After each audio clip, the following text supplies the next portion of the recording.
네, 이번 시간에는 이천구 언어예의 마지막 지문 함께 살펴보려고 합니다. 이 지문은 단순한 정보 독해 지문이 아니라 사고의 범위를 차원 단위로 확장시켜주는 언어이해에서도 굉장히 완성도 높은 지문으로 손꼽히는 지문입니다. 따라서 이 지문은 특히나 끝까지 함께 공부해 주시길 부탁드리겠습니다.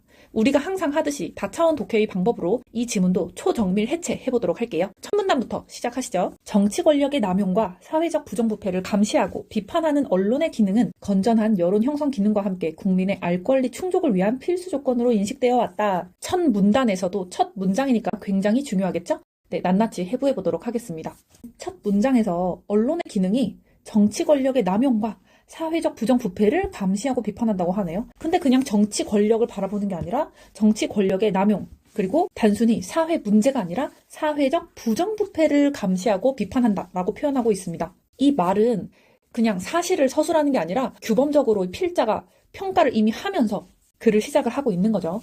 또 정치 권력의 남용과 사회적 부정부패를 감시하고 비판하는 언론의 기능이라고 했는데, 이러한 정치 권력의 남용과 사회적 부정부패, 이거 저희가 상위 차원으로 하나로 한번 묶어서 표현할 수 있을까요? 즉, 언론의 기능이 뭐다?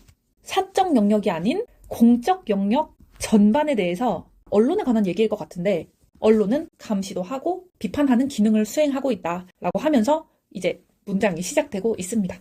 그리고 보니까 언론의 기능이라고 해서 지금 이 지문의 핵심 소재가 감시하고 비판하는 언론의 기능? 우리가 보통 언론이라고 생각하면 단순히 전달을 하고 보도하는 언론을 생각하기가 쉽죠. 그런데 필자는 언론의 기능을 좀 능동적이고 또 비판이라는 가치 판단까지 하는 적극적인 역할로서 언론의 기능을 얘기하고 있습니다. 그냥 수식하는 말로써 언론의 기능에 대해서 다 말해준 거예요. 언론의 기능은 이러이러한 언론의 기능은 이라고 하면서 언론은 공적 영역 전반에 대해서 감시하고 비판하는 역할을 해. 이게 언론의 기능이야 라고 수식하는 말로써 언론의 기능에 대해서 문장 서두에서 얘기를 해주고 있습니다. 그리고 언론의 기능은 이걸 보고 그냥 대충 1차원적으로 언론이 하는 역할이구나 이렇게만 생각하시면 안 되고요. 저희 좀만 더 깊게 생각해 볼게요. 여기서 말하는 언론, 핵심 소재로 나온 언론이 언론 기자, 개인 기자 한 명을 의미하는 걸까요? 문맥상 여기서 말하는 언론은 기자, 개인을 가리키는 개념이 아닙니다. 언론이라는 사회적 제도, 그리고 그 제도가 수행하는 공적 기능을 전반적으로 지칭하고 있습니다. 따라서 날카롭게 단어 하나하나를 독해하시는 분들께서는 그냥 언론의 기능 이렇게 넘어가는 게 아니라 언론 개인이 아니라 언론이라는 사회적 제도, 거시적인 공적 기능을 지칭하는구나 이렇게 생각해 주실 수 있겠네요. 네, 계속 읽어보겠습니다. 건전한 여론 형성 기능과 함께 국민의 알 권리 충족을 위한 필수 조건으로 인식되어 왔다. 뭐뭐와 함께라고 표현을 하네요. 앞에서 부연 설명으로 감시하고 비판하는 언론의 기능이라고 했는데 국민의 알 권리 충족을 위해서 이 감시하고 비판하는 기능이 단독적으로 충분한 조건이 아니구나. 건전한 여론 형성 기능도 중간 매개로서 존재하네. 이것도 가져가시면 좋고요. 무엇을 위한 이라는 목적격 조사가 나왔네요. 국민의 알 권리 충족이 목적이구나. 여러분, 그러면 감시하고 비판하는 언론의 기능이 이 목적을 달성하기 위한 수단으로 사용된 거구나 라고까지 바로 캐치하실 수 있겠죠. 언론의 감시 비판 기능은 그 자체가 목적이 아니라 국민의 알 권리 실현이라는 목적을 위한 수단이구나. 네, 여기까지 캐치하시면 훌륭합니다. 지금 첫 문단에서 첫 문장, 정말 문장 하나 읽었는데 벌써 공적, 사적, 또 개인과 제도, 수단과 목적 이런 차원들이 막 쏟아지고 있습니다. 근데 어떤 게 지문 전체를 관통하는 가장 거시적이고 높은 차원인지 아니면 이거 모두 다 보조 차원으로 쓰인 건지 아직은 확정시킬 수는 없지만 그래도 다 가져가셔야 됩니다. 여기서 하나 더 진짜 중요한 부분인데요. 아마 눈치채신 분들도 계실 텐데 제가 아까 전에 언론의 기능으로 단순 권력이 아니라 권력의 남용, 단순 사회 문제가 아니라 사회적 부정부패라고 해서 공적 영역 전반을 감시하고 있습니다 라고 말씀을 드렸었죠. 그런데 지금 국민의 알 권리 충족이라는 표현을 통해서 저희가 알 수 있는 게 있습니다. 공적 영역을 감시하는 권리 주체가 국민이구나. 즉 공적 주권자구나. 언론의 기능이라는 게 국민들의 사적 이익을 위한 게 아니라 공적 주권을 보장해주기 위해서 공적 책무를 다하고 있는 거구나 라고 해서 이 지점에서 사적 공적 차원이 명확하게 드러납니다. 여기서는 그냥 공적 영역 전반에 대해서 감시를 하네 라고 생각을 했다면 국민의 알 권리 충족을 위한 필수 조건이다 라는 표현을 통해서 사적 공적 차원으로 지금 이 지문이 흘러가려고 하는구나 라는 게 명확하게 드러납니다. 한번 적고 갈게요. 마무리 서술어 부분 보실게요. 필수 조건으로 인식되어 왔다. 사실 그 자체를 서술한 게 아니죠. 역사적으로, 사회적으로 지금까지 그렇게 인식되어 왔어, 평가되어 왔어 라고 하면서 첫 번째 문장이 마무리되고 있습니다. 이 첫 문장, 이 한 문장 핵심 정리 한번 해볼까요? 언론의 기능을 도구적 수단에 위치시키고 그 궁극적 목적을 국민의 공적 권리 실현으로 두고 있습니다. 언론은 사적 권리 확장을 위한 것이 아니라 공적 기능의 정당화라는 방향에서 출발하는구나. 지문은 그렇게 시작하는구나. 라는 것을 눈치채시면 굉장히 훌륭합니다. 두 번째 문장도 계속해서 읽어보도록 하겠습니다. 미국의 경우 언론의 감시, 비판 기능을 파수견에 빗대어 표현하는데 이를 헌법적으로 보장되는 것으로 인식하고 있다. 미국의 경우라고 해서 구체적 사례가 나옵니다. 근데 왜 하필 미국이죠? 출제자가 미국 진짜 크니까, 난 미국을 좋아하니까, 그래서 미국 사례를 들었을까요? 절대 아니겠죠. 미국의 경우, 즉 이거는 단순한 예시가 아니라 필자가 글을 쓸 때 미국을 데리고 온 것은 이렇게 말하는 거예요. 내가 지금 말하는 언론의 기능은 단순히 나 혼자 하는 주장이 아니야. 지금 자유민주주의의 핵심 국가인 미국에서도 이렇게 보고 있어. 미국이라는 자유민주주의의 핵심 국가에서도 나처럼 생각해. 이건 아주 보편적인 인식이야. 라고 하면서 자신의 논의를 보편성의 차원으로 끌어올리고 있는 겁니다. 파수견에 빗대어 표현하는데, 자, 파수견. 영어까지 병기됐습니다. 제 영상을 계속 봐주신 분들은 그냥 넘어갈 수가 없겠죠? 파수견. 파수견이란 이 단어 하나로 엄청난 정보가 들어옵니다. 남들은 그냥 제 영상 안 본 분들은 뭐야? 파수견? 도구? 개야? 이러고 지나갈 때 저 영상 봐주시는 분들은 이렇게 생각하셔야 됩니다. 일단 영어가 병기된 거 보니까 굉장히 중요하고 한번 끊어볼까? watchdog. 이 단어를 쓴 이유가 뭘까? 이 단어가 암시하는 게 뭘까? 여기까지 사고가 확장되셔야 합니다. 여기서의 watchdog는 단순한 비유가 아니라 언론의 자유가 어떤 성격의 자유인지 압축적으로 제시되는데 저희가 함께 하나씩 뜯어보면서 생각을 해볼게요. watch 플러스 도구인데 watch. 여기서 그냥 단순히 보다의 의미일까요? 아니죠. 지금까지 언론의 기능에 비추어 봤을 때 그냥 보다라기보다는 지속적으로 주시하다, 감시하다의 느낌이 듭니다. 그리고 더그가 나왔는데 개라는 건 당연히 주인이 있다는 거겠죠? 주인인 오너가 있을 거예요. 그러면 이 파수견이라는 개의 주인이 누구냐? 그렇죠. 지금 대답하신 분들 계시는데 국민이 주인입니다. 즉 와치더그라는 언론은 주권자인 국민을 대신해 감시하고 있다. 이런 의미가 되겠네요. 즉 와치더그라는 표현을 통해서 언론은 주인인 국민을 대신해서 공적 영역을 감시하는 도구적, 대리적 기능을 수행하는 존재다. 이렇게 비유가 되고 있는 겁니다. 여기서 또 수단과 목적 차원이 사용된 걸 눈치채실 수 있는데요. 즉 파수견으로 비유가 된 언론은 국민의 공적 주권을 보장해주기 위해서 공적 책무를 다하는 수단이고 목적은 뭐죠? 주인인 국민의 공적 주권 보장. 이게 목적이 되는 겁니다. 수단과 목적의 항이 계속 쓰이고 있는 것을 확인하실 수 있습니다. 또 파수견은 공적 주권을 보장해주기 위해 공적 책무를 다하고 있는 거구나 라고 말씀을 드렸잖아요. 지금 국민 한 명 한 명의 사익 보호를 위해서 파수견이 존재하는 게 아니죠. 즉 공적 주권 보장, 공적 책무 이거는 뭐다? 사적이 아닌 공적 책무, 공적 차원이다 라고 해서 사적, 공적 차원도 드러나고 있습니다. 또 하나만 더 여기에 숨겨져 있는 한 가지 중요한 차원이 있는데요. 제가 또 말씀을 드려볼게요. 파수견은 지금 사적인 차원이 아니라 공적 차원에서 감시하고 비판해야 할 권한이 부여된 강아지인 거죠. 이러한 권한을 갖는 이유가 다시 말씀드리지만 공적 기능 수행을 위해서. 자, 그러면 파수견은 권한만 갖는 우월한 존재일까요? 아니죠. 당연히 주인인 국민이 있는데 국민이 시켰으니까 국민의 공적 권리 보장을 위해서 그냥 얘는 시키는 일을 하는 거일 뿐이잖아요. 즉 파수견이 시킨 일을 제대로 하지 못하면, 다시 말해서 언론이 언론의 역할을 제대로 하지 못하면 얘는 직무유기가 되는 겁니다. 즉 권한에 따라 의무와 책임도 뒤따른다. 와치더그 파수견이라는 한 단어에서 지금 말씀드린 것처럼 권한과 책임이라는 숨겨진 차원도 뽑아낼 수 있습니다. 지금 이 문장 다시 읽어볼게요. 미국의 경우 언론의 감시 비판 기능을 파수견에 빗대어 표현하는데 이를 헌법적으로 보장되는 것으로 인식하고 있다. 보장되는 것으로 인식? 지금 법률도 아니고 명령도 아니고 관행도 아니고 국가 최고 규범 차원인 헌법적으로 보장된 감시라고 하고 있는 거죠. 이 말은 지금 국가에서 제도적으로 공권력으로 승인한 기능이라는 얘기예요. 즉 언론의 감시 비판은 하고 싶으면 하는 그런 자유가 아니라 공적 질서를 유지하기 위해서 제도적으로 요청된 역할이라는 겁니다. 이 지점에서 논의가 명확하게 개인의 자유 차원을 넘어서 공적 기능의 차원으로 이동하는 걸 느끼실 수 있을 겁니다. 즉 개인이 아니라 지금 국가적, 제도적 차원에서 지금 얘기를 하고 있어. 위에서 쓰인 항을 한 번 더 가져와 봤습니다. 지금 여기까지 읽었는데요. 지금 첫 문단을 다 읽지도 않았는데 지금 차원들이 엄청 많이 나왔습니다. 근데 여기서 지금 5줄 읽었는데 가장 거시적이고 높은 최상위 차원을 여러분 눈치채셨나요? 네, 맞습니다.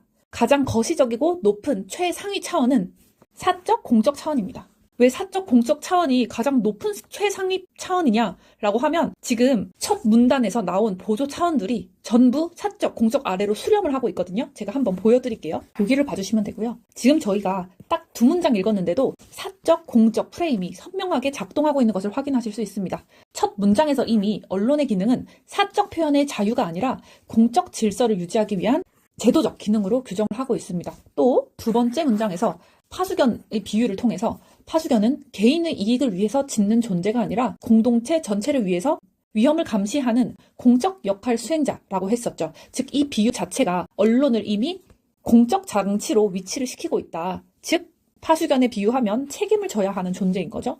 또 언론의 기능이 뭐다? 국민의 알 권리 충족이라는 목적 달성을 위한 수단이다.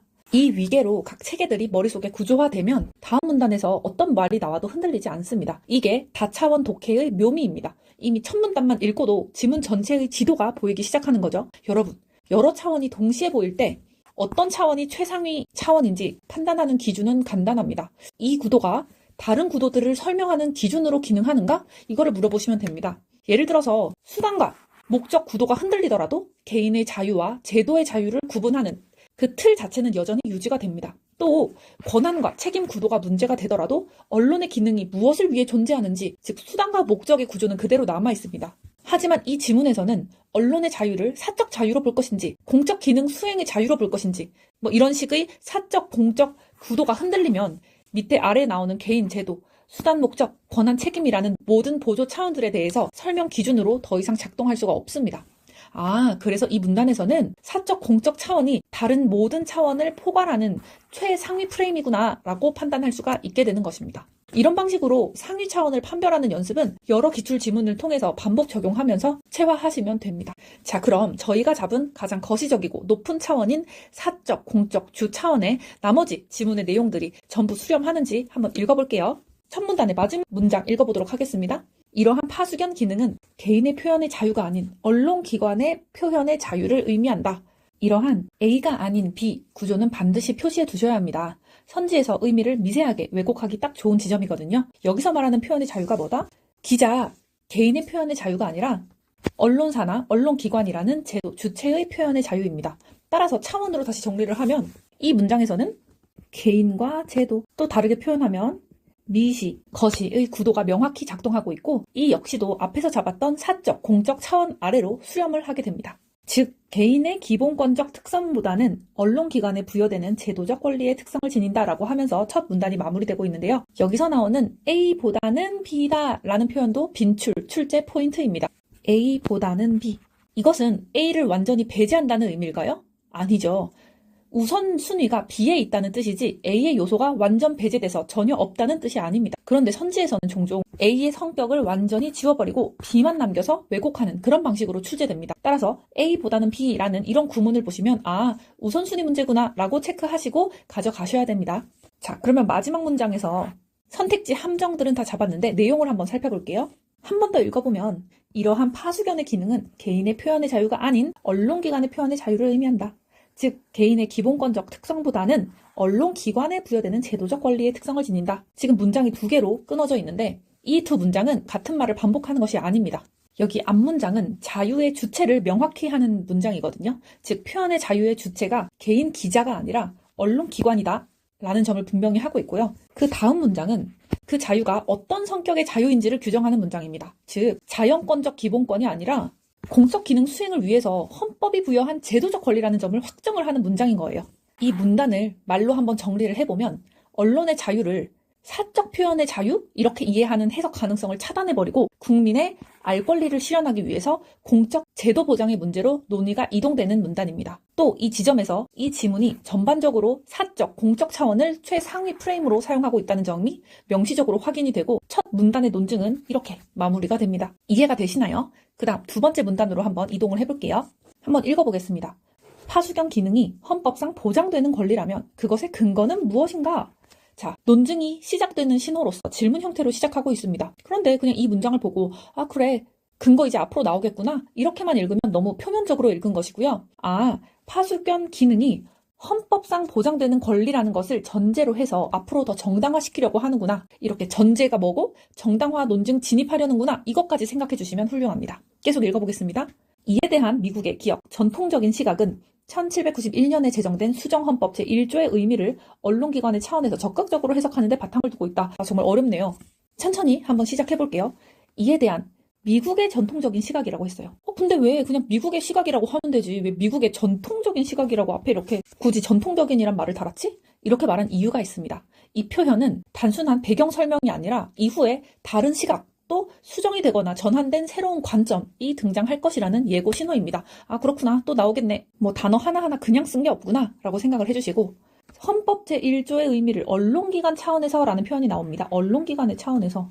자, 이것을 딱 읽었을 때, 일문단에서 설정했던 개인과 제도 축이 그대로 재등장하는 걸 알 수 있습니다. 즉, 수정헌법 제1조를 개인의 사적 자유 차원에서 해석하는 게 아니라 언론이라는 제도, 공적 기능 수행 주체의 자유로 해석하고 있다는 뜻입니다. 즉, 일문단에서 저희가 잡았었던 사적, 공적이라는 가장 거시적인 주 차원이 이 문단에서도, 이 문장에서도 그대로 관통해서 적용되고 있는 겁니다.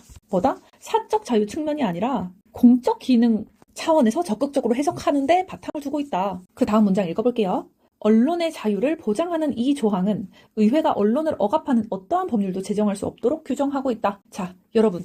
일단 영어 변기된 거 이거 얘기하기 전에 먼저 이 문장에서 사용된 숨겨진 보조 차원 하나 찾아볼까요? 의회가 언론을 억압하는 어떠한 법률도 제정할 수 없도록. 이 부분은 국가가 의회의 권력을 제한하고 있다는 의미죠. 반대로 말하면 어떤 의미일까요? 언론의 자유를 지금 엄청나게 보장해준다. 의회, 너네도 언론기관을 함부로 건드리지 못하게 할 거야. 법적, 제도적으로 아예 언론기관의 자유를 보장해준다. 라는 의미죠. 다시 말하면 공권력을 이용해서라도 공적 제도를 보호해주고 있습니다. 즉 여기서 사용된 보조 차원은 권력 제한, 반대로 자유 보장. 또 국가가 언론을 단순히 사적 주체로 보는 게 아니라 권력에 대응하는 공적 장치로서 위치시키고 있는 거죠. 즉 이 문장에도 내포되어 있는 게 뭐다? 사적, 공적의 틀이 계속 유지가 되고 있다. 여기서 잠깐 멈추고 아주 중요한 표현 하나만 짚고 갈게요. 언론의 자유. 자, 왜 언론의 자유를 굳이 이렇게 지문에 길게 Freedom of the Press 이렇게 영어로 구를 변기했을까요? 중요한 단어여서요. 이 정도로만 생각하는 경우가 많을 텐데 리트 언어 이해 지문 풀려면 그 수준으로 절대 부족합니다. 괄호 안에 영어를 같이 썼다는 건 의미를 설명하려는 목적보다도 해석을 통제하려는 목적일 가능성이 굉장히 높거든요. 자, 먼저 질문 하나를 던져볼게요. 여러분, 언론의 자유라고 하면 머릿속에 뭐가 제일 먼저 떠오르나요? 대부분 이렇게 생각하실 거예요. 언론의 자유? 기자 개인이 자유롭게 말할 자유? 아니면 누구나 자유롭게 표현할 수 있는 거? 또 개인의 기본권? 이 정도로 생각을 할 수 있어요. 그런데 이 지문은 지금까지 저희가 읽어왔지만 그런 생각, 개인이 말할 자유, 표현의 자유, 개인의 사적 기본권 이러한 해석을 처음부터 끝까지 부정하는 글이에요. 제발 개인이 말할 자유, 표현의 자유 이렇게 미시적인 측면으로 보지 마. 필자는 이렇게 얘기를 하고 싶은 거죠. 따라서 한국어만 쓰면 이런 오해를 100% 할 것 같으니까 아예 영어로 써가지고 원천 차단해버린 거예요. 여러분, 프레스의 의미가 뭐죠? 프레스의 뜻? 뭐 설마 동사로서 누르다 뭐 이렇게 얘기하시는 분들 없겠죠? 여기 명사 자리잖아요. 명사의 뜻이 뭐죠? 신문, 언론사, 인쇄, 매체, 언론 조직 이런 의미잖아요. 즉 프레스라는 단어 자체가 이미 제도를 전제로 깔고 있어요. 그래서 이 프레스라는 단어가 들어간 이 표현 할자로 필자가 이렇게 말하는 거예요. 이 글에서 말하는 언론의 자유는 개인이 하고 싶은 말, 자유롭게 말할 그 자유가 아니라 언론이라는 제도가 사회에서 작동할 자유야. 제발 개인한테 집중 좀 하지 마. 이건 사회에서 제도적으로 보장해주고 있는 자유라니까. 계속 이 얘기를 하려는 거죠. 따라서 언론의 자유라는 표현을 그냥 한국어로만 계속 쓰면 학생들이 무의식적으로 다시 개인의 기본권으로 끌고 갈까봐 사적이 더 강하다 이렇게 생각을 할까봐 친절하게 필자가 영어라는 칼을 가지고 와서 개념을 정확히 잘라준 거다라고 볼 수 있습니다. 그러면 뒷부분부터 다시 읽어보겠습니다. 이 시각에 따르면 독립 시기를 전후로 정부를 비판하는 글들이 신문에 자유롭게 게재되었다는 점에서 이미 비판적인 언론 이데올로기가 존재했다고 한다. 여기까지. 진짜 어렵죠? 이 문장, 필자가 말하고 싶은 의도대로 쉽게 내 말로 한번 말해볼까요? 미국은 헌법이 생기기 전부터 이미 언론이 정부를 비판하는 역할을 하고 있었고 사람들도 이미 언론은 원래 그런 존재야 라고 생각하고 있었다. 라는 의미로 내 말로 다시 풀 수 있겠죠? 그런데 살짝 특이한 점이 있습니다. 문장이 이미 비판적인 언론 이데올로기가 존재했다. 이렇게 끝나는 게 아니라 존재했다고 한다. 이렇게 좀 특이하게 끝나죠. 뭐뭐 했다고 한다라는 건 사실이 그렇다라고 확정짓는 게 아니라 그렇게 사람들이 이해하고 있는 것 같다라는 의미입니다. 그래서 여기서 학생들이 제일 헷갈려하는 포인트가 바로 이건데요. 이렇게 서술어가 쓰인 문장은 과거에 이런 일이 있었다라는 딱 떨어지는 객관적인 역사 서술이 아닙니다. 이 문장은 지금 이렇게 말하고 있는 거예요. 그런 일이 있었다고 지금 우리가 해석을 하고 있는 거야. 즉 다시 말하면 과거에 실제 무슨 일이 있었는지 객관적으로 보고 하고 이해하는 그런 문장이 아니라 과거의 상황을 지금의 관점에서 어떻게 해석하고 있는지 그렇다고 해 라고 말하는 문장이에요. 따라서 이 문장은 역사적 사실이 아니라 역사적 해석에 해당합니다. 그래서 조금 어려울 수는 있지만 보조 차원으로서 사실, 해석 차원도 등장한다. 이것도 한번 들어주시면 좋을 것 같아요. 여러분들, 이 해석이, 이 문장이 왜 중요하냐면요. 보통 우리는 법이 만들어지면 그 법에 따라서 그 다음에 권리가 생겼다. 보통 이렇게 생각하잖아요. 근데 이 문장은 그 순서를 완전히 뒤집어서 이해를 하는 거예요. 자, 이미 비판적인 언론 이데올로기가 존재했다라고 했죠. 그러니까 미국에서는 헌법이 생기기 전부터 이미 언론이 정부를 비판하는 역할을 하고 있었어. 사람들도 언론은 원래 그런 기능을 하는 존재야 라고 법이 생기기도 전에 이미 받아들이고 있었다는 거예요. 그러니까 상식과 반대되죠. 그래서 위에서 말한 1791년에 제정된 수정헌법 제1조는 언론의 자유를 새로 창설한 규범이 아니라 이미 사회에서 수행하고 있던 공적 기능을 사후적으로 인정하고 보장을 해준 그런 규범이 됩니다. 비유 하나 들어볼게요. 어떤 동아리가 예전부터 학교 문제를 지적하고 있었어요. 그런데 나중에 학교가 이 동아리는 학교를 감시하고 비판하는 공식적인 동아리다라고 나중에 규정을 해줬어요. 그럴 경우에 이 동아리가 생긴 게 먼저일까요? 아니면 학교에서 규정을 해준 게 먼저일까요? 당연히 동아리가 먼저죠. 이미 학교 문제를 지적하고 감시하고 비판하는 역할을 이미 하고 있었고 공공연히 학생들도 그렇게 생각하고 있었으니까 학교는 사후에 그냥 공식적으로 승인을 해줬을 뿐이니까 헌법도 마찬가지다라는 얘기를 하고 있는 겁니다. 이렇게 순서가 나오면 화살표 체크해주면 좋고요. 이 문장에서는 아까 전에 말씀드린 사실, 해석이라는 보조 차원과 또 하나 잡을게요. 이미 비판적인 언론 이데올로기가 존재했어. 관행적으로 비판하는 언론 이데올로기가 존재했는데 나중에 규범적으로 헌법이라는 규범이 승인이 된 거야. 자, 이 문장에서는 사실, 해석, 그리고 관행, 규범이라는 보조 차원 두 개가 사용된 것을 확인하실 수 있습니다.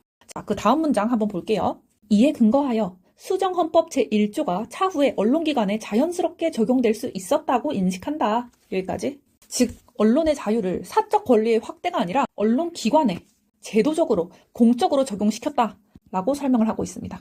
계속 읽어볼게요. 이 시각은 언론기관의 핵심적 기능을 견제 가치에서 찾는다. 끊고. 이 문장 다시 읽어볼게요. 이 시각은 언론기관의 핵심적인 기능을 견제 가치에서 찾는다. 어려운 말 다 빼고 바꿔볼까요? 이 관점에서는 언론이 존재하는 가장 중요한 이유를 권력을 견제하는 데서 찾는다. 여기서 중요한 단어는 그냥 이렇게 눈을 흘겨서 보면 그냥 지나칠 수 있는데 자, 핵심적이라는 단어, 이 단어 중요합니다.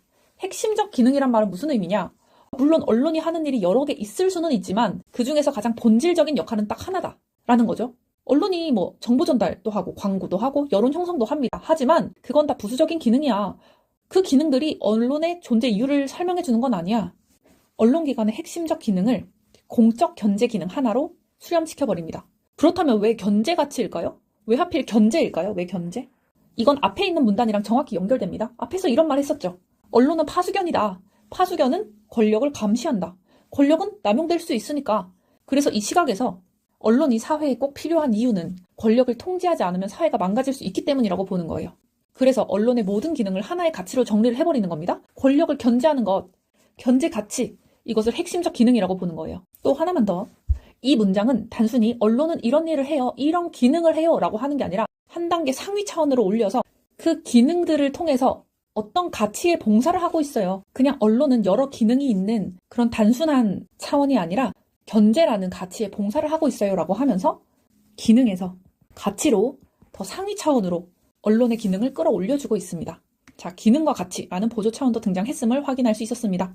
그 다음 문장 읽어볼게요. 그래서 비록 언론에 상업주의적 폐해가 있다고 하더라도 국가 권력의 남용보다는 폐해가 덜하기 때문에 파수견의 기능은 보호되어야 한다라고 주장한다. 비록 뭐뭐가 있다고 하더라도 그래, 반론을 먼저 인정한다는 거죠. 그래, 네 말도 맞아라고 인정을 해주는 거죠. 여기서 핵심은 폐해의 비교입니다. 언론의 상업주의적 폐해와 국가 권력의 남용 폐해를 비교를 하고 있네요. 여러분, 이 폐해를 비교하는 거를 지금까지 저희가 쭉 잡아온 차원들 중에 하나에 넣어볼까요? 대답하셨죠, 지금? 네, 맞습니다. 사적, 공적 차원의 대입이 가능합니다. 왜냐? 언론의 상업주의적 폐해, 예를 들면 막 선정적인 기사를 막 쏟아낸다든지 클릭 장사를 한다든지 왜곡된 거짓 보도를 한다든지 이런 거는 주로 어디에 영향을 줄까요? 개별 독자, 특정 집단, 이런 시장 내부에 영향을 주게 됩니다. 따라서 언론의 상업주의적 폐해는 사적 영역의 위험으로 분류가 되고요. 또 비교를 해볼게요. 국가 권력의 남용. 이거는 권력이 한 곳에 지나치게 집중돼서 자유로운 표현도 억압되고 견제 장치가 붕괴되는 상황인 거죠. 이건 어디에 영향을 줄까요? 사회 전체, 민주주의 구조, 공적 질서 등 사회 전반에 영향을 미치게 되는 거죠. 그래서 이것은 공적 영역의 위험에 포함된다고 보실 수 있습니다. 사적 공적 차원이 가치 비교 기준으로 작용을 하네. 결국 이 문장도 사적 공적 차원에 수렴을 하는구나. 지금 지문 전체가 안에 내용 알맹이만 살짝씩 바뀐다 뿐이지 프레임은 그대로 유지되네. 이게 느껴지실 거예요. 그 다음 문장 읽어보겠습니다. 이를 위해 언론 관련 규제가 최소한도로 제한되어야 하며 심지어 공익을 위한 경우에는 보도로 인한 명예훼손이 성립될 수 없다고까지 주장한다. 여기서 많은 학생들이 오해하는 게 있는데요. 규제를 최소한도로 제한한다? 이게 규제가 없어도 된다와 동일한 말일까요? 절대 아니죠. 최소한도라는 표현 자체가 규제의 존재는 인정하고 있다는 신호예요. 즉, 규제를 전면 철폐하는 게 아니라 필요 최소한만 유지한다. 규제의 존재는 있다. 즉, 이 표현은 극단으로 가지 않으면서도 자유 쪽으로 최대한 밀겠다는 입장을 보여주고 있습니다. 선택지에서 미묘하게 이 부분을 함정으로 만들 수 있기 때문에 예민하게 체크하셔야 됩니다. 근데 뒤에서 갑자기 명예훼손 얘기가 나왔어요. 왜 갑자기 명예훼손 얘기를 해? 왜 갑자기 뜬금없는 얘기를 하는 거지? 지금 이거 뜬금없는 예시일까요? 네, 아니죠. 명예훼손은 뭐죠, 여러분? 개인의 명예, 사적 이익, 사적 권리. 보통의 명예훼손이라고 생각하면 사적인 개인의 명예와 사적인 이익 이런 게 훼손됐을 때 하는 소송을 명예훼손 소송이라고 하는데 여기서는 앞에서 뭐라고 했나요? 공익을 위한 경우라고 했어요. 즉 공익을 위한 보도, 공적 문제 제기, 공적 기능 수행. 사적 공적의 차원이 또 나왔습니다. 자, 이 문장은 자유와 규제의 문제를 공익, 사익 이런 문제로 한 단계 더 구체화하고 있는 거죠. 즉, 이 문장도 결국 사적, 공적 차원 안에 전부 다 수렴하게 됩니다. 마지막 문장 살펴볼게요. 아울러 보다 적극적인 파수경 기능을 위해서 국가기관에 대한 접근권을 강화하는 것과 같은 정책적 배려가 요구된다고 제안한다. 근데 여기서 가장 중요한 차원이 이거입니다. 소극적 자유, 그리고 적극적 권리. 여기서 아울러 보다 적극적인 파수경 기능을 위해서라는 표현으로 봐서 이전까지는 소극적 자유였구나. 자, 소극적 자유였는데 아울러보다 적극적인 파수경 기능을 위해서라는 걸 보니까 소극적 자유가 적극적 권리로 나아가고 있구나 라고 생각을 하시면 되고요. 좀 더 구체적으로 말씀드리면 이 소극적 자유였던 게 언론을 억압하지 마, 방해하지 마, 규제 좀 하지 마, 즉 가만히 좀 있어 라는 자유였죠. 하지만 적극적 권리로 나아가자고 하는 게 이건 어떤 의미냐? 정보를 적극적으로 얻을 수 있게 해줘라. 즉 위에서 말했던 것처럼요. 국가기관에 대한 접근권을 강화하는 것과 같은 쉽게 접근할 수 있는 통로를 열어줘라. 구체적인 제도를 만들어줘라. 즉 움직여서 도와줘라 라는 권리잖아요. 소극적 자유는 좀 가만히 좀 있어. 규제하지 마. 억압하지 마. 방해 좀 하지 마. 라고 했는데 적극적 권리는 뭐죠? 국가기관에 제발 접근 좀 하게 해줘. 쉽게 접근할 수 있는 통로 좀 만들어줘. 정보를 적극적으로 얻을 수 있게 해줘. 구체적 제도를 좀 만들어줘. 라고 하니까 소극적 자유에서 적극적 권리로 이동한다. 이거 정말 엄청난 차이입니다. 그리고 정책적 배려라는 표현이 나오는데요. 이 정책적 배려라는 표현의 무게감을 한번 느껴볼게요. 이 표현 굉장히 중요한데요. 자, 도의적으로 권고하는 것도 아니고 선택사항으로 제시하는 것도 아니고 부탁하는 것도 아닙니다. 즉 정책적 배려라는 건 어떤 의미인지 지금부터 기억을 할게요. 국가가 구조적으로 보장해야 할 제도적, 정책적 문제다. 이거를 정책적 배려라는 표현으로 나타내고 있는 의미인데요. 즉 단순히 권리 보장 이런 입만 가지고 얘기하지 말고 제도적으로 정책적으로 설계해 논의 수준을 올려주는 표현인 겁니다. 자, 이렇게 해서 두 번째 문단이 제일 길었는데 이거 끝났거든요. 정리하면 이 두 번째 문단에서 필자가 실제 세운 최상위 기준은 자유냐 규제냐 기능이냐 가치냐 이게 아니었어요. 모든 판단 위에는 사적인 위험인가 공적인 위험인가 라는 기준이 놓여 있었습니다. 언론의 상업주의, 시장 실패, 명예훼손은 모두 사적 차원의 폐해로 정리되고 국가 권력의 남용은 공적 차원의 폐해로 규정이 됩니다. 따라서 이 사적 공적 차원이 여기서도 최상위 프레임으로 작용을 하면서 자유나 규제, 기능과 가치, 소극적, 적극적, 사실 해석과 같은 모든 보조 차원들을 결국 이 기준 아래로 수렴시키고 있는 거죠. 결국 이 두 번째 문단의 결론은 단순히 언론의 자유가 중요하다. 이게 아니라 공적 위험을 통제하기 위한 장치로서 언론의 자유는 제도적으로 그리고 또 뭐다? 적극적으로 보호되어야 한다. 라고 하고 있습니다. 자, 세 번째 문단 계속 읽어보도록 하겠습니다. 그런데 이러한 시각은 헌법의 규정을 지나치게 확대 해석하고 있으며 이를 뒷받침할 만한 구체적인 증거가 부족하다는 비판을 받는다. 자, 비판의 핵심이 두 가지라는 거네요. 첫 번째, 헌법의 규정을 지나치게 확대 해석했다. 두 번째, 구체적 증거가 부족하다. 즉, 지나치게 확대 해석했다는 것은 헌법 문헌보다도 의미를 과도하게 부풀렸다 라고 해서 비판하는 거고, 구체적 증거가 부족하다는 거는 역사적 사실이나 판례로 입증된 게 없다라는 의미겠죠. 위에서 2문단이 해석 중심이었다면 3문단은 지금 검증 가능성을 요구하는 문장으로 시작하고 있습니다. 네, 눈치채셔야 되고요. 그 다음 문장 계속 읽어볼게요.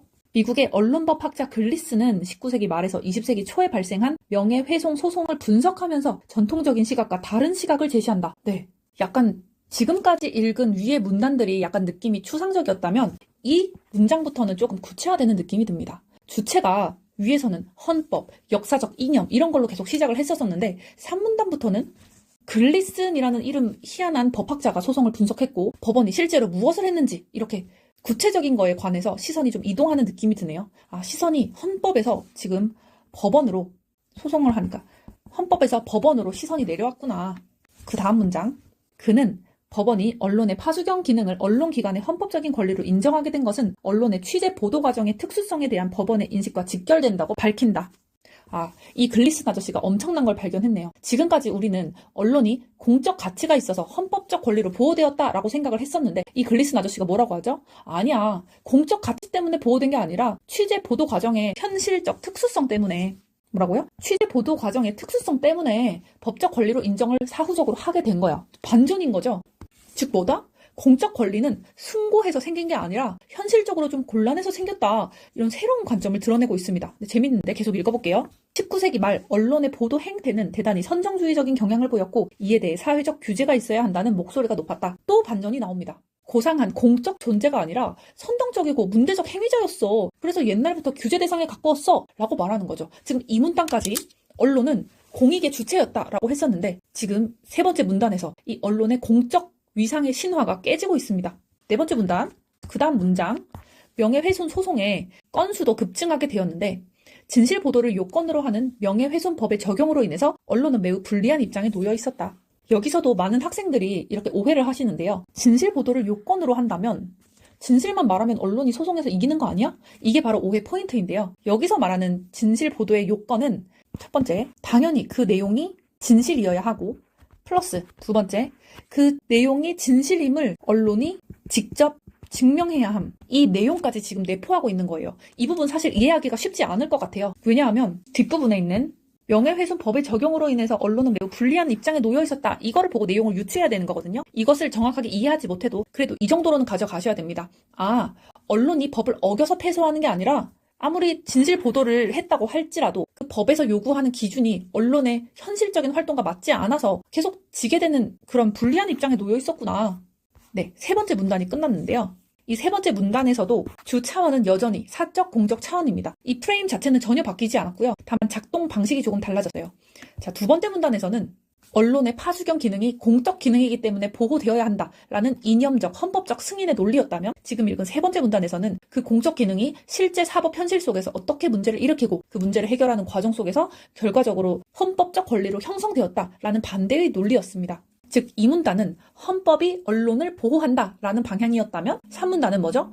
언론 현실을 조정하는 과정에서 헌법적 권리가 나중에 굳어졌다라는 방향인 거죠. 2문단, 3문단의 흐름은 달라졌지만 기준은 어떻죠? 기준은 같았습니다. 계속해서 비교되는 것은 사적인 위험과 공적인 위험이고 개인의 불이익보다 공적 기능의 마비가 더 큰 문제라고 필자가 일관되게 판단을 하고 있습니다. 그래서 지금 마지막 4문단이 아직 남았는데 지금까지 이 글 전체는 사적, 공적이라는 거시적 차원이 처음부터 끝까지 관통하면서 언론의 자유를 개인의 권리가 아니라 공적 기능을 유지하기 위한 제도적 장치로 설명을 지금 잘 하고 있습니다. 이제 거의 다 왔는데요. 마지막 문단 한번 가볍게 살펴볼게요. 당시 신문사의 수가 늘면서 신문산업이 크게 성장하게 되는데 신문사들은 명예훼손 소송을 신문산업의 가장 위협적인 요소로 판단하였다. 여기서 여러분 앞부분 다시 볼게요. 당시 신문사의 수가 늘면서 신문산업이 크게 성장하게 되는데 이 부분을 그냥 시대 배경 설명하는구나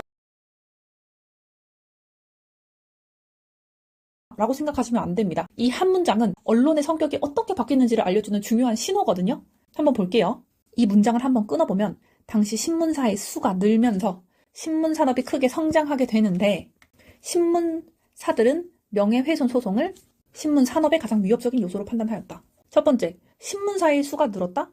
이 말은 단순히 신문이 많아졌다 또는 기자가 좀 늘었다 이 정도의 얘기일까요? 네, 아닙니다. 신문사가 늘었다는 건 회사죠, 회사. 조직이 생겼고 자본도 들어오고 경쟁이 시작됐고 즉 지속적으로 운영되어야 하는 구조가 만들어졌다는 뜻이에요.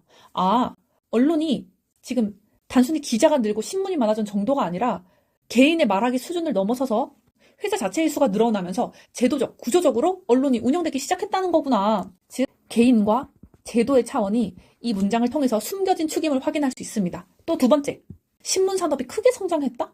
여기서 핵심 단어는 딱 하나입니다. 산업. 출제자는 굳이 언론 활동이 크게 성장하게 되는데 라던가 신문 보도가 더 크게 성장하고 확장하게 되는데 이런 식으로 하지 않고 신문 산업이라는 표현을 썼습니다. 이 말이 무슨 말이냐? 즉 언론이 개인 기자의 표현이 아니라 사회 전체에 영향을 미치는 제도적 시스템이란 뜻이에요. 여기서 또 산업이라는 걸로 봐서 그냥 개인 혼자 떠드는 게 아니야. 개인이 혼자 그냥 말을 많이 해서 성장하는 게 아니라 제도적으로, 사회적으로, 구조적으로 산업이 성장하게 되는 거라니까? 이것도 지금 숨겨진 축임을 확인을 하셔야 되고요. 뒷문장. 신문사들은 명예훼손 소송을 신문산업의 가장 위협적인 요소로 판단하였다. 여기서 진짜 중요한 포인트가 나옵니다. 신문산업의 가장 위협적인 요소. 이 표현이 굉장히 계산된 표현이거든요. 개인 기자한테 위협하는 것도 아니고 특정 기자한테 위협하는 것도 아니고 신문산업 전체의 가장 위협적인 요소라고 한 거는 이 소송의 성격이 단순한 사적, 법적 분쟁이 아니라 공적 기능을 수행하는 산업 구조 자체의 위험 요소다라고 하면서 명예훼손 소송을 개별 사건이 아닌 공적 문제로 굉장히 격상시키는 표현입니다. 신문 산업의 가장 위협적인 요소야. 이 소송은 사적인 법적 분쟁이 아니라 지금 공적 기능을 수행하는 구조 자체에 대한 위험 요소이기 때문에 이 명예훼손 소송은 이렇게 쉽게 볼 문제가 아니야. 공적 문제로서 굉장히 위협적인 요소야 라고 하는 거죠. 즉 여기서 작동하는 핵심 차원으로 사적, 공적 차원이 유지가 되는 겁니다. 즉 명예훼손 소송은 형식상 보통 생각하기에 개인의 명예보호, 사적 이익 이렇게 생각하기 쉬운데 하지만 신문 산업의 위협적인 요소로 판단했다라는 거는 신문사들이 생각할 때 이거는 공적 기능을 수행하는 산업 전체를 위축시키는 요인이야. 즉 공적 기능이 잘못하면 마비될 수도 있어 라고 생각을 하시는 거죠. 그 다음 문장 읽어볼게요. 이들은 명예훼손 소송에 적극적으로 대처하는 한편 파수경 기능을 면책 특권으로 입법화하려는 다양한 노력을 기울였다. 여기서 주어부터 정확히 잡을게요. 이들은 이라고 했습니다. 이들 누구죠? 여기서 이들은 바로 앞에서 말한 앞문장의 신문사들을 가르치죠. 기자 개인도 아니고 개별 언론인도 아니고 신문사라는 조직, 산업 구조 자체가 주어로 나왔습니다. 즉 이 문장의 행위 주체부터 개인이 아니라 제도야, 사적이 아니라 공적이야 라고 행위 주체부터 설정이 되어 있고요. 파수경 기능을 면책 특권으로 입법화하려는 다양한 노력을 기울였다. 여기서 문단의 성격이 확 바뀌고 굉장히 중요해집니다. 파수경 기능을 즉 단순한 보도 행위가 아니라 공적 감시 기능을 뭐로 입법한다고 했죠? 면책 특권으로. 이 표현이 엄청 중요합니다. 여러분, 제가 단어 노트 만들어서 작성하자고 말씀을 드렸었죠. 작성 다들 하고 계시죠? 네. 오늘 이 단어들도 추가할게요. 자, 면책이란 단어, 그리고 특권이란 단어. 제가 면책이라는 단어와 특권이라는 단어의 사전적 정의를 한번 불러드릴게요. 자, 면책이란 법적 책임에서 예외적으로 책임을 면한다. 그 다음 특권은 어떤 뜻이냐? 어떤 신분이나 지위, 자격이 있는 사람만이 누리는 특별한 권리나 이익, 즉 일반 시민에게는 없는 지위라는 뜻입니다. 자, 그럼 이런 면책과 이런 특권이라는 의미를 가진 이 단어들을 합쳐서 파수견의 기능을 면책 특권으로 입법화했다라는 게 어떤 의미일까요? 즉, 파수견의 기능을 수행하는 사람은 예외적으로 특별히 법적 책임을 면하게 해주자. 그것도 어떻게? 법원의 재량이 아니라 국가 입법을 통해서 제도적으로 라는 의미죠. 이것은 언론의 공적 기능을 우선시하고 제도적으로도 보호해야 한다. 지금 계속 문장 하나하나마다 개인, 제도, 사적, 공적 지금 이 두 개의 차원이 계속 나오고 있어요. 즉 지문 전체가 프레임은 안 바뀌고 상황만 살짝씩 계속 바뀌는구나. 이걸 느끼셔야 됩니다. 자, 계속 읽어볼게요. 이러한 노력은 언론의 공적 기능에 대한 법원의 인식을 확대하였으나 소송의 결과에는 영향을 주지 못했다. A 하였으나 B 하지 못했다. 이 문장 구조부터 보면 언론의 공적 기능에 대한 법원의 인식은 확대했어. 자, 여기까지의 성과는 인정할게. 하지만 한계가 있어. 소송의 결과에는 영향을 주지 못했어. 자, 이거는 시험에서 굉장히 좋아하는 구도입니다. 즉 사고의 흐름상 지금 법원의 인식이 지금 과도기구나 라는 것도 느끼실 수 있겠고 이 부분 꽈서 선택지로 나올 수 있겠네? 라고도 생각하실 수 있겠습니다. 자, 그럼 첫 문장 해체해볼게요. 이러한 노력이 뭐야? 바로 앞문장에서 말한 적극적 소송에 대응한다던가 면책 특권을 입법화 시도한다던가 즉 이렇게 언론 산업의 집단적 제도적 행동은 즉 노력은 이렇게 얘기를 하는 거죠. 법원의 인식을 확대. 여기서 조금 아쉬워야 됩니다. 확대하였으나 라는 표현에도 미루어 봐서요. 일단 법에 반영이 안 된 거예요. 법에. 인식만 바뀌었다는 거죠. 즉 사적, 공적 차원에 대입을 해서 이해를 해보면 공적 기능이라는 이념은 인정은 되기 시작했어. 하지만 제도적으로 보호까지는 못 간 단계구나. 라는 느낌이 드셔야 됩니다. 약간 아쉬운 거죠. 또 소송의 결과에 영향을 주지 못했다. 언론의 공적 기능을 이해하기는 했어. 하지만 그래도 언론은 졌다는 거죠. 다시 말하면 언론의 공적 기능을 인정한다고 해서 바로 사적 책임을 면해주는 거 아니야. 즉 소송의 결과에는 영향을 주지 못했다라는 거는 언론이 졌어. 아무리 너네들이 공적 기능을 제대로 하고 우리도 공적 기능을 인정을 하려고 하지만 그래도 사적 권리 보호가 우위에 있어 라는 걸 보여주고 있습니다. 네, 지금 이렇게 힘의 이동이 살짝 보이는데요. 이 부분은 지문이 다 끝나면 지문 전체에서 한 번에 정리를 해드리도록 할게요. 그 다음 문장 읽어보도록 하겠습니다. 예를 들어 1896년 시 공무원을 비판한 기사로 인해 벌어진 명예훼손 소송에서 루이지애나 주 대법원은 언론의 파수견 역할은 인정했으나 문제가 된 기사가 취재 보도의 자유의 범위를 벗어나는 것이라고 판시했다. 지금 위에서 추상적 논의를 했었는데 밑에서 예를 들어라고 하면서 아주 구체적인 사례로 가져와 버립니다. 시 공무원을 비판했대요. 지금 비판 대상이 시 공무원이라는 걸로 봐서 사인이 아니라 공적 인물이 비판의 대상인 거죠. 즉 공적 영역에 대한 비판이라는 점에서 지금 언론에게 유리해 보이긴 하는데 그런데도 소송이 벌어졌다? 아, 당시에 언론한테 기준이 엄격했구나. 또 언론의 파수견 역할을 인정했으나 즉 법원의 입장이 나오네요. 아, 그래. 언론이 권력을 감시하는 그런 공적 기능 인정해. 파수견 역할 그 자체는 공적 가치로서 진짜 내가 대법원 입장에서 진짜 인정한다? 근데 뒤에서 바로 선을 긋습니다. 문제가 된 기사가 취재 보도의 자유의 범위를 벗어나는 것이라고 판시했다. 공적 기능은 인정해. 하지만 모든 보도가 공적 보도라고 해서 다 보호되는 거는 아니야. 일정한 선은 넘지 말아야지. 뭐라고 하는 거예요, 지금? 공적 기능은 인정해. 하지만 이 공적 기능만 있다고 해서 무제한 면책이 되는 건 아니야. 라고 대법원이 선을 그어버립니다. 즉 전반적으로 어때요? 언론의 공적 기능이 점점 인정되긴 했는데 아직은 법원이 그 공적 기능을 이유로 해서 사적 책임을 면제해줄 단계까지 가지 않았다. 사적 공적의 주 차원은 마지막 문단까지 지금 계속 관통을 하고 있는데 여기서 사적 차원의 힘이 또 강해지고 있습니다. 네, 힘의 비교는 제가 마지막에 다시 정리를 해드릴게요. 주 대법원은 신문의 파수견 역할이 진실을 밝히고 시민 정신을 고양할 수 있는 것으로 보았다. 즉 법원은 아까도 얘기했지만 언론의 공적 가치는 인정해. 다만 이는 일관되고 합리적인 취재 및 편집을 통해서 달성될 수 있다고 피력했다. 이게 쉽게 말하면 무슨 말이에요? 파수견 기능의 가치는 인정해. 하지만 아무 때나 아무 방식으로 안 돼. 취재 및 편집이라는 건 결과가 아니라 과정이죠. 즉 결과가 아니라 과정도 우리가 통제를 할 거고 이러한 절차적 요건을 충족할 시에만 너 언론의 가치가 정당화돼 라고 말하는 겁니다. 즉 좀 특이하게도 공적 기능을 절차 규범 아래에 두는 모습을 보이네요. 여기서 보조 차원이 막 보입니다. 너네들 가치는 알겠어. 그래도 절차는 지켜야지. 결과만 좋으면 뭐하냐고. 너네 과정도 우리가 통제할 거야. 라는 보조 차원들을 쏟아집니다. 즉 법원은 언론의 파수견 기능에 대해서는 긍정적인 태도를 보였으나 여전히 진실 보도를 강조함으로써 취재 과정상의 복잡성을 내세운 언론의 주장은 수용하지 않았다. 즉 법원이 언론의 파수견 기능이라는 공적 가치를 부정한 거는 아니야. 긍정적인 태도를 보였어. 하지만 그 가치를 이유로 사적 권리 보호의 기준을 낮추는 것까지는 허용하지 않았어. 언론의 주장을 수용하지 않았어. 즉 사적 공적 차원이 여전히 관통은 하고요. 이 문장에서는 굉장히 선명하게 공적 기능과 사적 권리를 비대칭적으로 보여주고 있습니다. 공적 기능, 그래 공적 가치 인정할게. 그래도 최종 판결의 기준은 사적인 권리야 라고 하고 있는 거죠. 이러한 법원의 판결 경향은 20세기 중반에 이르기까지 계속되었다. 사적 권리를 판결 기준으로 삼는 법원의 태도가 굉장히 장기간 동안 오랫동안 유지됐구나. 마지막 문장, 결국 글리슨에 따르면 파수견 기능을 헌법적으로 보호하는 근거는 명예훼손법 발전의 역사 속에서 찾을 수 있다는 것이다. 이 문장이 지문 전체의 논증 구조를 뒤집어서 마무리하는 문장입니다. 즉, 언론의 파수견 기능은 처음부터 헌법이 내려준 고귀한 공적 권리가 아니야. 명예훼손이라는 사적 권리 문제를 해결해가는 과정에서 사법적으로 만들어진 공적 권리가 언론의 파수견 기능이라는 거죠. 즉, 이 마지막 문장은 사적 공적 주 차원이 끝까지 유지되었다. 하지만 너네가 생각하는 것처럼 그 언론의 기능이라는 게 고귀한 공적인 권리가 아니야. 그냥 현실 속에서 타협하면서 문제를 해결해 나가면서 이후에 만들어진 그 정도의 권리야 라고 보여주면서 마무리가 됩니다. 여러분, 이 지문을 처음부터 끝까지 관통하는 가장 거시적인 축이 사적, 공적이라는 하나의 틀이라고 말씀을 드렸죠. 또 이 지문은 겉에서 보면 언론의 자유라는 하나의 주제를 다루는 글처럼 보이는데 실제로는 사적 권리와 공적 기능 사이에 힘의 균형이 어떻게 이동해 왔는지 이것을 입체적으로 보여주는 지문입니다. 여러분, 문단마다 힘의 무게중심이 조금씩 이동하고 있었는데 그거 느껴지셨나요? 제가 이 빨간색 색연필로 사적 권리와 공적 기능 사이의 힘의 균형이 어떻게 이동하고 있는지 문단별로 한번 크게 살펴보면서 지문 독해를 마무리하도록 하겠습니다. 자, 1문단은 굉장히 분명했습니다.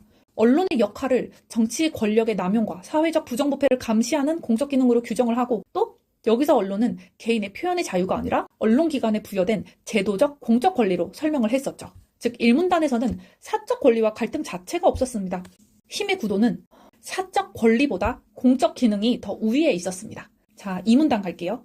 이 공적 기능을 헌법적으로 정당화하는 전통적 시각이 이 문단에서 제시가 됐었죠. 규제는 최소화되어야 되고 심지어 공익을 위한 보도라면 명예훼손도 성립하지 않아 라고 얘기를 했었습니다. 이 단계에서 공적 기능은 이념적 차원에서 절대적 우위에 놓입니다. 즉 힘의 구조가 사적 권리보다 공적 이념이 절대적 우위에 있다. 제가 이렇게 화살표 3개를 쓸게요. 자, 그 다음 3문단. 하지만 3문단에서 분위기가 바뀌었었죠. 글리스는 실제 사례, 특히 명예훼손 소송의 현실을 분석하면서 이념과 현실은 달라라고 말을 했었습니다. 이 지점부터 개인의 명예와 책임이라는 사적 권리가 다시 문제의 중심으로 등장을 하는데요. 즉 다시 말해서 사적 힘이 다시 강해지기 시작하는 문단입니다. 힘의 구조가 사적 권리와 공적 권리에서 같거나 아니면 사적이 살짝 큰 이런 느낌이 드는 문단입니다. 그 다음 4문단. 4문단에서는 사적과 공적의 충돌이 가장 분명하게 드러납니다. 법원은 언론의 공적 기능에 대한 인식을 확대하지만 판결의 기준에서는 여전히 사적 책임을 판결의 기준으로 삼고 있었죠. 즉 끝까지 공적 기능은 인정이 돼 하지만 사적 권리는 포기되지가 않아. 계속 판결의 기준은 사적이야. 이 지점에서 공적 사적 힘의 균형이 가장 선명하게 드러납니다. 즉 사적 권리가 공적 기능보다 판결 차원에서 기준 차원에서 우위를 드러내고 있는 거죠. 자, 그러다가 조금 마지막 부분에서 가장 거시적으로 정리를 해보면 언론의 기능은 처음부터 절대적인 권리였던 게 아니라 뒷부분이에요. 사적 권리와 끊임없이 충돌하고 조정되는 과정 속에서 점진적으로 인정된 거야. 따라서 뒷부분에서 살짝 사적 권리와 공적 기능이 힘의 균형이 이렇게 약간 약해집니다. 즉 공적 기능은 사적 권리의 역사적 발전 위에서 형성되고 조정된 거야. 즉 공적은 사적을 전제로만 성립한다 라고 하면서 지문이 마무리되고 있습니다. 그래서 이 지문은 처음에는 이제 공적 기능이 모든 것을 압도하는 것처럼 출발을 하지만 판례와 제도 현실로 내려올수록 실제 기준, 힘을 짚고 있었던 거는 사적 권리이고 공적 기능은 그냥 그 위에서 조정되는 구조로 수렴을 하게 됩니다. 그럼에도 불구하고 가장 거시적인 차원으로 사적 공적 프레임은 지문 전체를 관통하고 있는 거 꼭 기억을 해주셔야 됩니다. 달라지는 것은 프레임이 아니라 문단마다 어디에 무게중심이 실리는가. 이거죠. 여러분, 문제 한번 풀어보도록 하겠습니다. 문제 1번. 이 문제는 주차원, 사적 공적 이거 하나만 정확히 잡았으면 너무 쉽게 풀리는 문제인데요.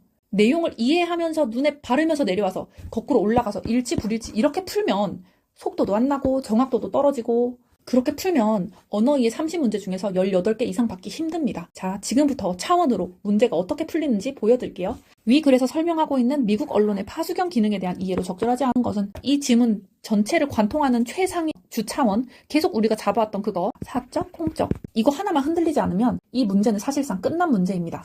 파수경 기능은 개인의 자유가 아니라 언론 기관에 부여된 공적 제도적 기능이라는 점. 네, 이것만 가지고 내려가 보도록 할게요. 1번. 국가기관에 대한 언론기관의 접근권을 확대해 줌으로써 이 기능을 강화할 수 있다. 자, 지문 두 번째 문단 후반부에서 정책적 배려, 접근권 강화의 내용이 명시가 됐었죠. 따라서 이 부분은 언론기관의 공적 기능 강화 수단이었습니다. 따라서 공적으로 정답. 2번. 국가 권력의 남용을 견제하는 기능으로서 헌법상의 보호를 받는다. 자, 파수견의 기능은 뭐다? 권력 남용 견제 수단이고 이거는 헌법적으로 보호되는 공적 기능이다 라고 계속 얘기를 했었습니다. 따라서 이 기능도 공적 기능으로서 정답. 3번.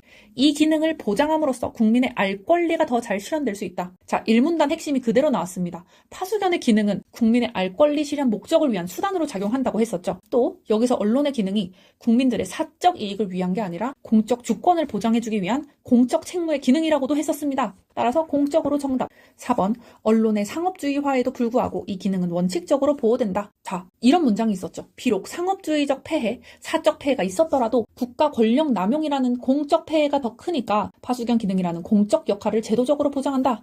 이런 문장이 있었던 거 기억나시나요? 네, 정답 나왔네요. 공적으로 정답. 5번. 이 기능은 개인의 표현의 자유를 보장하기 위한 개인? 바로 틀렸죠? 이 지문의 핵심이 뭐였죠? 개인의 자유를 지키기 위해서 파수견이 존재하는 게 아니라 공적 기능을 수행하기 위해서 언론의 자유가 제도화된 거다라고 지금 수십 번 얘기를 했었습니다. 따라서 사적? 뭐야, 차원이 틀려버렸는데? 답은 5번. 이 문제 진짜 잘 만든 이유는 주 차원 하나만 흔들려도 바로 틀리게 만든 문제라는 점입니다. 또 학생들한테 리트 출제위원이 이렇게 말하고 있는 거예요. 이 문제 암기하고 이해해서 푸는 게 아니라 너가 구조 독해, 차원을 보면서 독해했어? 라고 출제위원이 간접적으로 말하고 있는 거죠. 이게 우리가 리트의 교과서 같은 지문 그리고 문제라고 할 수 있겠습니다. 그 다음 문제 볼게요. 이 문제 또한 내용 기억해서 풀면 헷갈리는데 주차원, 보조차원의 프레임으로 보면 깔끔하게 풀리는 문제입니다.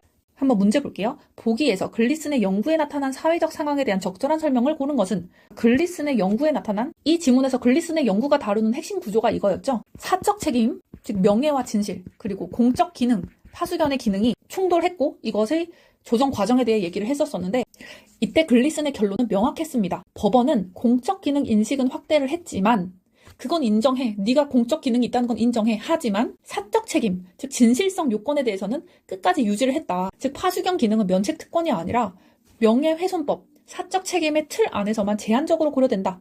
라고 계속 주 차원에서 얘기를 해왔었습니다. 자, 이제 이 얘기를 보기에 그대로 대입을 해볼게요. 기억, 언론사는 파수경 기능을 내세워 명예훼손 소송의 결과에 영향을 미쳤다. 자, 파수경 기능을 내세웠다는데 이 파수경 기능은 공적 차원이죠. 소송 결과에 영향을 미쳤다? 사적 책임을 뒤집었다? 지금 지문과 정면 충돌하는 얘기죠. 계속 얘기를 했잖아요. 인정은 해. 공적 기능이 있다는 건 인정해. 하지만 실제 판단의 기준은 사적 차원이야 라고 얘기를 했었죠. 따라서 틀린 설명. 니은.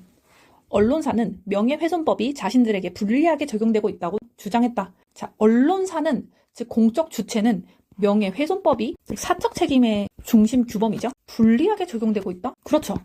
판단 기준에 대해서 문제를 제기하고 있는 겁니다. 정확히 지문에 나왔었죠. 언론 산업이 성장하면서 명예훼손 소송을 언론 산업 전체를 위협하는 요소로 인식을 하고 기존 법리가 언론 현실을 반영하지 못해 라고 주장을 했었잖아요.